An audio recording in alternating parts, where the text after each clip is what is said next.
Hello guys, in today's video I will be showing you how to fix Netflix load-in problem. So this is easy, just go to the settings and then scroll down to the apps section and then go to the search and search Netflix and then go to the storage, and here you will find this clear cache option. Click on it.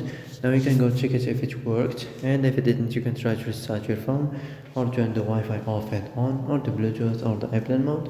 Also you can try to clear data, but be careful. If you clear data, all the Netflix data will be deleted. This includes all files, the settings, the accounts, the databases, etc. So be careful if you want to clear your data. So that's it for today's video. I hope this is the answer you've been looking for.